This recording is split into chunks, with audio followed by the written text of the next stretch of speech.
Ashamaa harka fuune akkam jirtu kabajamtoota hordoftoota keenya walabummaa newsnetwork irraa oduu yeroo kanaaf qabnu isinitti himna. Dursa matootii oduu.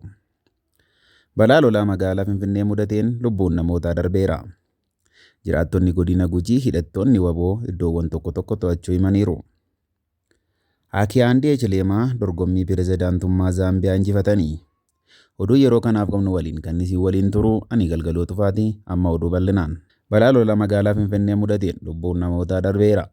Balaa lolaa sababa roobaa yandootiin Hagayya 17 2021 magaalaa Finfinnee mudateen namoonni 8 du'aniiru.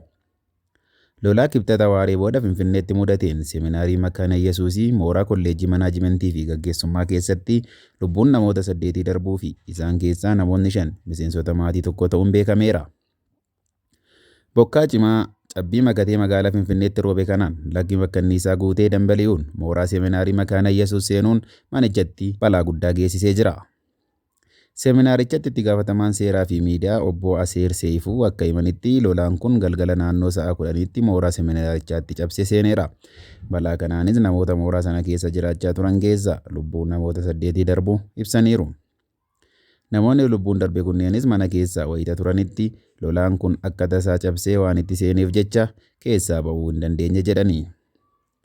Mooraa seminaarichaa keessatti barattoonni hanga 300 ta'an dormii keessa akka jiraatan kan himan obbo Aseer manni jireenyaa barattootaa kun garuu gamoo ol ka'iinsa qaburra waan jiruuf barattootarra miidhaan hin geenye jedhaniiru. Konkolaattota dabalatee qabeenyi moorichaa keessa ture hedduunis sababa lolaa kanaatiin akka manca'e beekameera.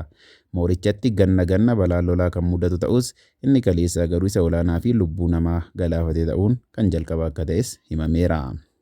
Lolaan kaleessa mudate kun lubbuu namaa kan galaafate naannoo mana jireenyaa barsiisotaa fi hojjettootaatti akka ta'ee fi namoonni humna qaban baaxii manaarra ba'uun lubbuu isaanii akka oolfatan suuraa miidiyaalee hawaasaa irraa hubachuun danda'ameera. Namoota balaa kanaan lubbuun darbeef gadda itti dhaga'ame kan ibsu walabummaa newsnetwork guyyoota itti aananittis bokkaa cimaan kun itti fufee roobuu waan danda'uuf jiraattonni magaalichaa fi lammiileen biyyattii of eeggannoo akka godhan dhaameera. Jiraattonni godina Gujii hidhattoonni waboo iddoowwan tokko tokko to'achuu himaniiru. Hidhattoonni waraana bilisummaa Oromoo waboo aanaalee godina Gujii to'achuun uummata waliin marii gaggeessu jiraattonni himaniiru.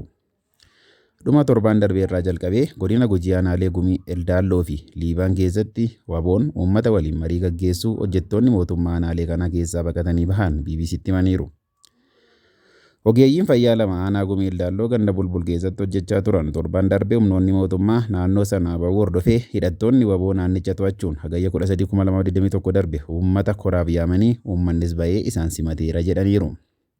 Aanaa Gumii Eldaalloo keessatti gandoota akka Malkaa Gubaa, Bulbul, Boob jedhaman aanaa Liiban keessatti immoo ganda Dhungoo jedhamutti fa'aa keessatti hidhattoonni naannicha to'atanii uummata waliin marii gaggeessuu aangaan aanaa Gumii Eldaalloo duraanii tokko himuu BBC'n gabaaseera. Dubbiimaan hariiroo idil-addunyaa waboo Jaal Odaa Tarbii aanaa Gumii Eldaalloo keessatti waraanni isaanii kora uummataa baay'ee hirmaachise gaggeessuu viidiyoo agarsiisu fuula miidiyaa hawaasummaa isaanii gubbaatti qoodanii turani. Viidiyoo kanarratti hidhattoota kana keessaa dubartiin tokko walaloo dhiyeessuun uummanni harka walitti hidhaa fi gammachuu gaariin hordofaa akka ture mul'ateera. Godina Gujii aanaa Gumii Eldaalloo ganda bulbul keessatti ogeessa fayyaa kan ta'ee fi nageenyaaf jecha maqaasaa kan dhofkate hidhattoonni waboo kamisa Hagayya 12 2021 irraa eegalee aanaa isaanii to'achuu himaniiru. Torbee darbee gara jalqabaa immoo ganda isaanii irraa tilmaamaan fageenya kiiloomeetira 20 irratti waraanni gaggeeffamaa turuu fi waraana mootummaa irraa madoon dhufanii isaan biratti yaalamus dubbataniiru. Ogeessi fayyaa kun itti dabaluun humni nageenya mootummaa ganda isaanii keessa ture tasa osoo homaa hin dubbatiin kamisa darbe naannicha gadhiisee ba'uu fi san hordofee waboon uummata gidduu galuu himaniiru. Qaamni waraanaa achi ture osoo nutti hin himin nu dhiisee darbe nu waliin ture wal'aanaa turre akkuma tasaa nu dhiisee ba'e nuuf hin galle jechuun guyyaa kamisaa waraanni isaan bira ture erga ba'ee booda waboon seenuun uummata mariidhaaf yeroo walitti qabu iddoo san akka turanii fi uummata mariisisuu ogeessi fayyaa kun himaniiru. Nuti buufata keenya keessa turre sagalee guddistuudhaan bahaatii korataa jedhani achumaan uummanni hedduun bahee gammachuudhaan waboo waliin korataa'ee jedhani. Ogeeyyiin fayyaa kunneen itti dabaluun waraanni mootummaa waan gatee ba'eef uummanni miira wal makaa keessa akka ture dubbataniiru. Akkasumas isin ogeeyyii fayyaa akkuma poolisii yaaltan nuunis nu yaala uummata keessanis tajaajilaa jechuun waboon akka isaan haasofsiise BBC Afaan Oromootti himaniiru. Hanga ji'oota dhiyootti hooggansa aanaa Gumii Eldaalloo kan ta'an namni biraan Ganda Malkaa Gubaa keessatti waboon uummata waliin marii gaggeessaa jira. Liiban Jaldeessaa keessatti guyyaa guyyaan mul'ata jechuun maddeen keenyatti himaniiru. Humna waraana mootummaa Malkaa Gubbaarraa kaasee Bulbulaa hanga Bobaa gandoota jiran gallakkisee jiraachuus nama kanarraa odeeffanneerra. Akka ragaa harkaa qabanitti godina Gujii aanaa Gumeel Daalloo keessatti gandoota akka Malkaa Gubaa, Bulbul, Boob, aanaa Liban keessaa immoo kan akka ganda Dhungoo hidhattoota to'atee marii uummata waliin gaggeessaa jira jedhaniiru. Waraanni bilisummaa Oromoo kutaalee Oromiyaa garaagaraa to'ataa jiraachuu walabummaa newsnetwork jala bu'uun gabaasaa jira. Akiyaandii Achileemaa dorgommii pirezidaantummaa Zaambiyaa injifatanii. Akiyaandii Achileemaa yeroo 5 yaalanii irra aanuu dhabanis dorgommii filannoo jaaffaan garuu pirezidaantii Zaambiyaa ta'uun injifataniiru. Achileemaan morkattoo isaanii pirezidaantii Gedarar Luuguu sagalee kitila tokko oliin caaluun injifachuun isaanii gabaafame. Yaalii yeroo hedduu booda kan milkaa'an Achileemaan dureessota Zaambiyaa keessaa isa tokko ta'uun dura tiksee maatii isaaniif loon tiksaa akka turan himaniiru. Pirezidaantummaaf kan filatamanii fi hoogganaa paartii UPND kan ta'an namni ganna 59 Achileemaan maqaa masoo HH jedhamuun beekamu. Maatii har'a qalleeyyii keessatti dhalatanis boodarra carraa barnootaa bilisaa yuunivarsiitii Zaambiyaatti argatanii achumaan UK yuunivarsiitii Birminghamitti digirii MA'dhaan xumuraniiru. Daldala, ijaarsa manneenii, tuurizimii, eegumsa fayyaa fi kanneen biroo irratti hojjechuun qabeenya guddaa horachuu seenaan isaanii ni addeessa. Akkaataan dinagdeen biyya tokkoo socho'u baruuf biyyattiin daldala bu'a qabeessaan buluu akka qabdu akkasumas ilma qonnaan bulaa ta'uu himuun biyyattii biyya oomishni hedduun keessatti argamu akka godhan dubbachuun duula filannoo taasisaniin qalbii qonnaan bultootaa hawwataniiru.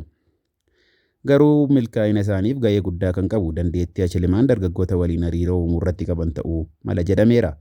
Lammiilee Zaambiyaa kitila 7 filannoo irratti sagalee kennuuf galmaa'an keessaa harki walakkaa ol namoota umurii ganna 35 gadi ta'anidha. 5 isaanii keessaa tokko immoo namoota hojii hin qabnedha jedhameera. Paartiin biyya bulchaa ture Patriotic Front PF aangoo kan qabate bara 2011tti waadaa qaraxa xiqqaa uummataaf maallaqa dabalataa fi hojii dabalataa jedhuun ture. Garuu waadaa isaa dargaggoota hedduuf waan hin geenyeef isaanis kitilaan deeggarsa Achileemaaf ba'aniiru. Tooftaaleen Achileemaan ittiin dargaggoota waliin hariiroo uuman tokko miidiyaa hawaasummaa fayyadamuun ta'utu himama. Achileemaan filattoota waliin hariiroo uumuuf miidiyaalee akka Feesbuukii fi Tiwiitar yeroo fayyadaman kun filannoo isa jalqabaa miti. Dhiyeenya garuu mala isaa fooyyessaniiru. Waggaa 3 darbe viidiyoo mata duree seenaa namoota piroofeeshinaalaa 2 jedhu gadhiisanii viidiyoon kun Achileemaa akka daldalaa haxxee ta'etti Luunguu yookaan pirezidaantii duraa ammoo akka nama maallaqa isaanii hunda dhugaatii fi shubbisaan fixeetti kan agarsiise ture. Achileemaan hojii isaanii keessatti nama abdiin kutanne akka ta'an agarsiisaniiru.